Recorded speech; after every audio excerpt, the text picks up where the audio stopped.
নমস্কাৰ। আমি আজি পুনৰ আৰম্ভ কৰিছোঁ যে নৱম শ্ৰেণীৰ প্ৰথম গোট পৰীক্ষাৰ বিশেষ গুৰুত্বপূৰ্ণ প্ৰশ্ন শতাংশত প্ৰকাশ কৰা।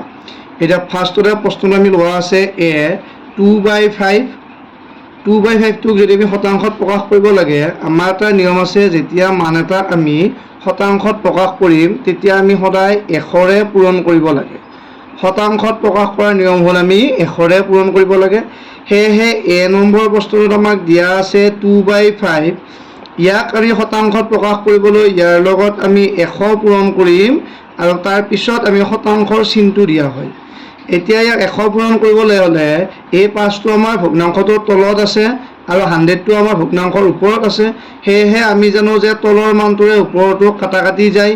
সেইকাৰণে আমি প্ৰথমতে এই 5টোৰে আমি 100 হৰণ কৰিম আৰু 5ৰে আমাৰ 100ক হৰণ কৰিলে কিমান বাৰ যাব?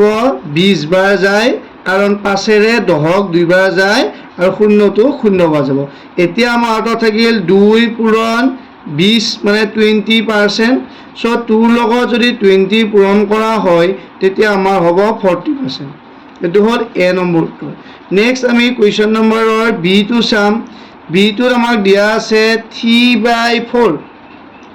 একেদৰে 3/4টোকো শতাংশত প্ৰকাশ কৰিবলৈ হ'লে আমি 100ৰে পূৰণ কৰিম আৰু পিছত আমি শতাংশৰ চিন দিম। একে নিয়ম আকৌ তলেৰে ওপৰতো হৰণ কৰিব লাগিব। হৰণ কৰিলে আমাৰ 4ৰে 100ক 25 বাৰ যায়। 4 25 আমাৰ কিমান হয়? 100 হয়। তো আমি ইয়াক এতিয়া কি কৰিব লাগিব?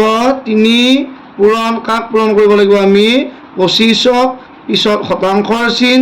3ৰে 25ক পূৰণ কৰিলে 3 25 75%। নেক্সট আমি পুনৰ চি নম্বৰটো চাম।